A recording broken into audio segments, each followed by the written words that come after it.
एक न्यायाधीश थे हाई कोर्ट में। ब्रिटिश शासन का जमाना था, किसी को फांसी आई थी।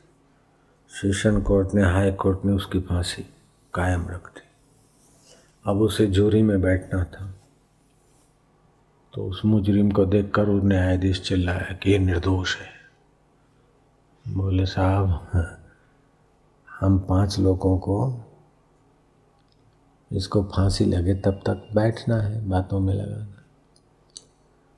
ये निर्दोष है कि सदोष है, ये तो सेशन कोर्ट ने, हाई कोर्ट ने फतवा दे दी है, आपको जजमेंट देने के लिए नहीं बिठाया है। बोले नहीं, ये निर्दोष है। तो बाकी के न्यायाधीशों से उनका तो तुम्हें में हो गया और ये अड़ गए कि मैं इनको फांसी नहीं लगने दूंगा। ये घटित सत्य घटना है,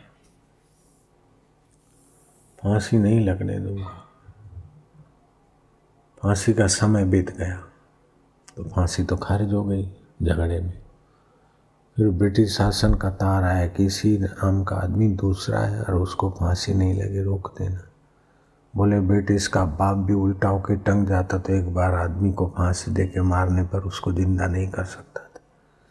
जिस भगवान ने मेरे को बुद्धि में प्रकाश दिया, मैं उस भगवान को जांचू पाऊंगा। वो इस्तीफा दे के चले गए तो चीफ जस्टिस ने कहा कि हम तुम्हारे जैसे सत्यनिष्ठ व्यक्ति को तो न्याय विभाग की शोभा के लिए भी हम चाहते हैं, तुम मत। बोले नहीं, तुम कोई पदोन्नत भी करोगे तभी भी किसी न किसी के अधीन रहना पड़ेगा। जो सृष्टि का स्वामी है उसका मेरा सीधा संबंध करूँगा, मुझे किसी के अधीन नहीं रहना। तो चले गए। वो वकील में से न्यायाधीश होते तो तर्क की प्रधानता होती है, भाव की थोड़ी कमी।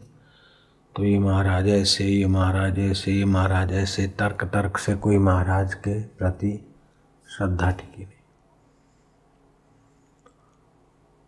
तो पूरे हरिद्वार के महाराज ऋषिकेश के साधु संत छान मारे, लेकिन कहीं मन झुका नहीं। देखा कि जिस ईश्वर को पाने के लिए रिजाइन किया वो ईश्वर भी नहीं मिल रहे, गुरु भी नहीं मिल रहे। अपने आप में दुखी खफा हो गए। एक रात को ऋषिकेश में काली कमली बाबा का जो घाट है, उस घाट पे रात को 12 बजे पत्थर बांध के गंगा में कूदने को उद्यत हो गए। बस अब कूदना ही है। बंगाली न्यायाधीश थे, गंगे हर ही करना है। इतने में मध्य रात्रि को एक संत प्रकट हो गए। ऐ मूर्ख, आत्महत्या करता है लेकिन अहम को नहीं छोड़ता। अपने काबिल कोई तेरे को 60 करोड़ लोग, 70 करोड़ लोग भारत में, अभी तो 100 करोड़ हो गए। तेरे को कोई अपने से ऊंचा सूझबूझ का धनी नहीं दिखता। कितना अहंकार है।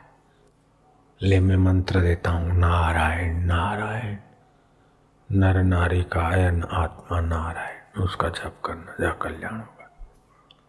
वो महापुरुष अदृश्य हो गए। फिर वो न्यायाधीश बड़ौदा के पास चाणोद करनाली, नर्मदा किनारे झाड़ पेड़ के नीचे बैठे रहते और वो जप करते। शुरू में तो ऊंचा उच्चारण करते, फिर मन में नारायण नारायण। धीरे धीरे धीरे धीरे विकार घटते गए, रस आने लगा। फिर तो रस आया, विश्रांति मिली, सामर्थ्य भी आया, बहुत भक्त भी बन गए। ये भी चुपचाप। जब देखा कि बहुत लोग पूजने मानने लग गए तो एक तो रात को चुपचाप चले गए बद्रीनाथ की तरफ। समय पाकर भक्तों ने वहाँ भी खोज लिया। बाबा जी भिक्षा, बोले नारायण खाएंगे तब हम खाएंगे, तुम्हारा हक कान हो तो बनाओ भोजन, नारायण को, बद्री नारायण को खिलाओ। बद्री नारायण के आगे रखा तो जैसे पुजारी लोग घंटी बजाते हैं, बोले नहीं ये तो वही का वही है। फिर से दूसरे दिन किया। तब तक तो अपना जो कुछ थोड़ा बहुत कर लेते थे कानून। दूसरे दिन कहा कि नारायण खा लो अब तुम। पर्दे के। फिर थोड़ी देर के बाद घंटी बजा के देखा तो भगवान ने प्रसाद लिया है, ऐसे सारे चिन्ह मिले। उनका नाम नारायण बापू पड़ा। अभी उनका शरीर शांत हुआ थोड़ा समय। उनके अनुभव की एक छोटी सी किताब है, वो बंगाली न्यायाधीश की। फिर तो नारायण स्वामी के नाम से लोग उनको पहचानते। तो 3 प्रकार के संत होते। एक होते देव गुरु, जैसे बृहस्पति देवताओं के गुरु है, नारद जी है।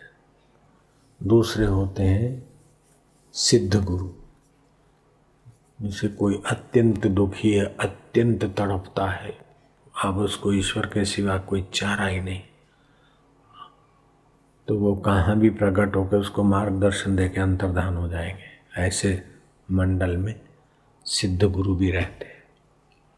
तो देव गुरु देवताओं के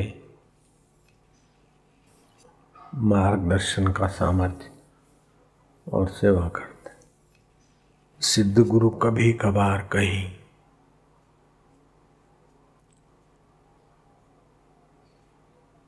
प्रकट होकर दिशा सूचन करके अंतर्धान हो जाते।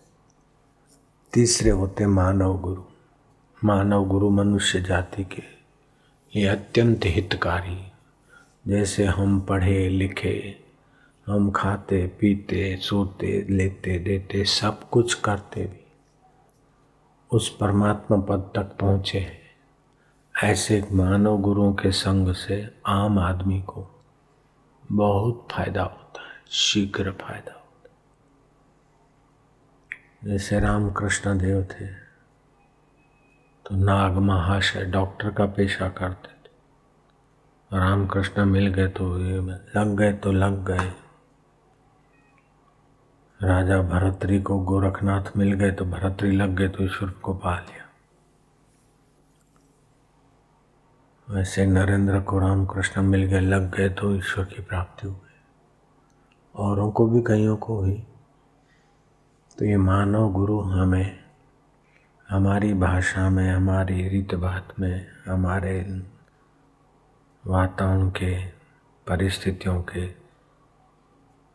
अनुरूप हमको उठाते हुए उन्नत करते हुए ले जाए।